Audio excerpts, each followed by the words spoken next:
Welcome, adventurers and dungeon masters, to Book Imp Media. Today, we're diving into the Dread Thingonomicon, an incredibly versatile toolkit for dungeon masters looking to generate ideas, fill in details, and bring their campaigns to life.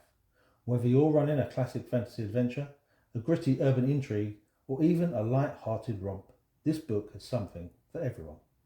You can grab a PDF version or physical copy using print on demand from drivethrurpg using the link below, and don't forget to like and subscribe for more content like this.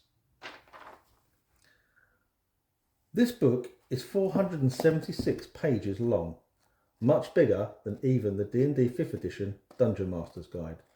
It's packed with 73 random tables that provide story prompts and inspiration that can help dungeon masters flesh out their worlds, create memorable encounters, and add depth to their campaigns. So let's explore how you can use the Dread Thingonomicon to elevate your game. One of the best features of the Dread Thingonomicon is its collection of tables. These tables cover everything from bustling marketplaces to mysterious ruins, unique NPCs, and the contents, sights and sounds of graveyards, wizards' towers, bandit camps, and so many more. Want to add a twist to your undead? Determine the contents of a dragon's lair, a kobold's lair, or a shipwreck? This book has it all. Let's roll on some of these tables and let's see what we get. Let's try a bustling marketplace. So we've got here different places for a market, interesting stalls, what's for sale, stall characteristics, things to see in a market, merchants with personality, deals too good to be true, and market whispers and rumours. So let's just roll on a couple of these and see what we get, shall we? So the first table, different places for a market. So let's roll a d6, a 1. On the docks. On the docks, in this aquatic locale, traders sail or row to the marketplace. They moor on the docks and display their wares on the decks of their vessels. A market of this sort enables traders to travel much further to show off their produce. Those visiting the market can do so on foot, or if they wish to dodge the congested gangways, they can hire or use their own waterborne transport. Let's have a look, see what interesting stalls there are. It's a D20. 9. Behind a counter lined with mosses and herbs, a mute orc tries to haggle for various natural medicines. When her customer leaves in frustration, she lobs a handful of mud at the back of his head and makes a rude gesture. Evidently, no deal was reached. So, what's for sale? That's also a D20.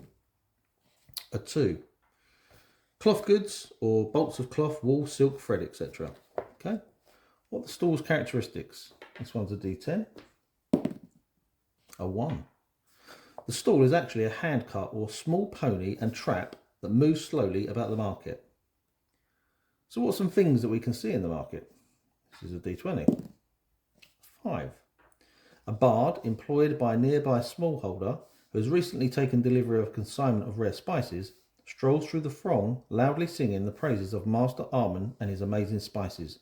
If stopped, or if the characters show any interest in his song, he eagerly directs them to the Master Armand's stall.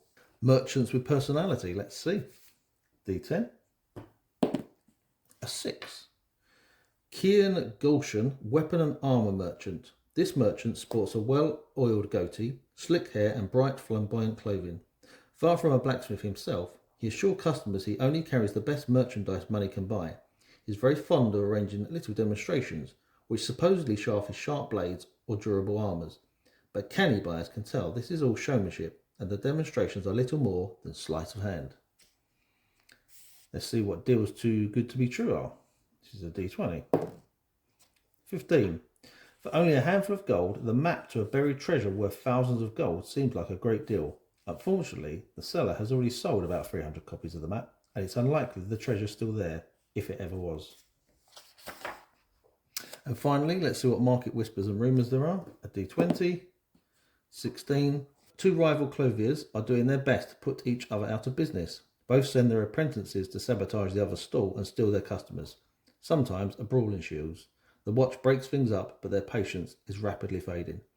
So just using those tables, we have created a marketplace with some interesting scenes for the characters to interact with. next let's check out a kobold warren. What sort of things would we find there? So, warren dressing. Let's take a look at that. That's a D10. Let's see what we get. A 9. The heavy stench of wet dog and the faint smell of smoke hangs in the air. The smell is more pungent closer to the floor. Okay. What kind of events can we encounter? That's a 1. From around a corner out of sight of the party comes the quiet, furtive scrabbling sound of claw on stone. Okay, well, kobold warrens normally have some traps, so let's take a look and see what kind of traps we can encounter here. That's a 6. A narrow shelf mounted on the opposite side of a door holds a jar of angry bees. When the door is opened, the jar falls and shatters. Abnormal kobolds. So if we want to add a little bit of spice, something interesting to the kobolds, let's see what we can do. D10 gives us a 4. This kobold's ears have multiple tiny bone piercings. The bones, perhaps kobold fingers, bones softly clack together and the kobold violently shakes his head. Okay. What kind of battle tactics have they got? That's a D10. It's a 2. This kobold knows how dangerous spellcasters can be. He targets them with missile weapons. And what kind of trinkets and treasures are there? This is a D10. A heavy iron key, the stub of a small candle, and 1 silver piece. We even have a map here of a possible kobold warren that could be used. And then looting a dead kobold, what could we find? 5. 4 half-burnt candles along with a much-used flint and still wrapped carefully in a strip of sackcloth. The Dread Thingonomicon isn't just for standalone ideas. You can use its prompts to weave recurring themes and motives into your campaign. Maybe your players keep encountering references to a long-forgotten empire, or they notice the same mystery symbol appearing in unexpected places. These elements can tie your campaign together and make it feel more cohesive and dynamic. Even better, the book provides a table that collates ideas by subject or theme, making it easier to find the right inspiration when you need it. Whether you're looking for elements of mystery, intrigue, or something more light-hearted, you can quickly zero in on the perfect detail to enrich your story. So you want to generate some ideas or fill in the tables for an undead scenario. Let's see what this things by subject table gives us. Well, undead is over here, and we can see there's various tables that we can roll on. So what I'm going to do is I'm going to have a look at abnormal low-level undead, see what we can generate, and we're going to put them in a creepy graveyard. So we'll take a look at what's in the creepy graveyard. So here's the abnormal undead tables. We've got abnormal ghouls, we've got abnormal mummies, skeletons, wights, and zombies. I'm going to take a look at zombies. So pretty classic for a graveyard. Let's take a roll and see what we can get. So the first table is physical description. That's a D10. Gives us a 4. So one of the zombies, a huge chunk of this zombie's stomach is missing. A few strands of entrails droop from the gaping wound, creating a skirt of sorts hanging down towards the zombie's knees. Pretty disgusting, but unique. What's the battle tactics? A 9. This zombie has a smashed voice box. It yips and cackles in a similar way to a haunting jackal as it approaches. Again, fairly memorable. See what treasure it could have. 4. A woven level necklace hangs around the zombie's neck. Perceptive characters spot 4 thin golden threads hidden within. Each thread is worth 5 gold pieces. So let's generate a creepy graveyard for that zombie to reside in. Let's have a look at the graveyard sites. What have we got here? Let's do a D20. 10. Low hedges, heavy with blooms, divide the graveyard into sections. Okay. What kind of sounds can we hear?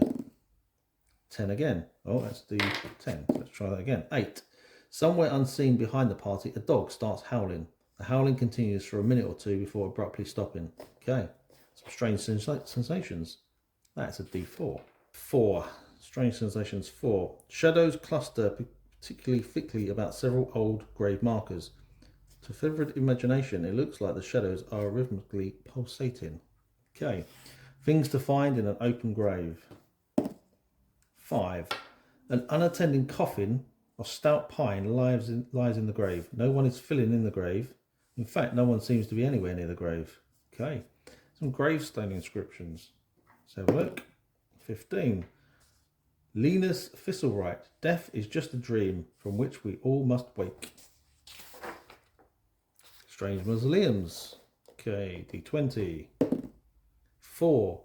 Only 3 foot high but completely to scale, this mausoleum features tiny figures engraved on its sides, needle-like spires and a plaque too small to read. Characters opening the miniature door discover the building is hollow and contains only an urn. See what some graveyard rumours are. 3. For the last few weeks, every few nights, a new tombstone is broken, split clean in two as though it has been cut. So far, there are no leads on who the vandals are or how they're accomplishing this feat. Let's have a look at some mourners with personality. 9. Cynric Whirlwind. Neutral evil, male human, brawny and strong, Cynric is digging his own dead sister's grave. Muttering while he works, he scowls at all who come near and isn't afraid to tell anyone to mind their own business. Cynric's sister was recently taken by the plague and he nursed her through her final days.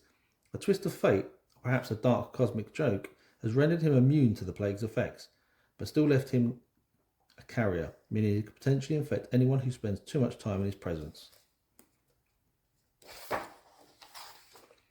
And then finally, Graveyard Hauntings. That one's a D8. 8. A small tarnished bell at the foot of an old grave rings as if yanked strongly from below, but the rope isn't connected to anything. The grave is marked Laurentus Vaughnmark. Investigations reveal he was an elderly human who died quickly in his sleep. If exhumed, the skeleton remains are curled in the foot of the coffin, surrounded by scratch marks. So, whether you're running a grand epic, a gritty survival story, or just need a quick burst of inspiration, the Dread Thingonomicon is an invaluable resource.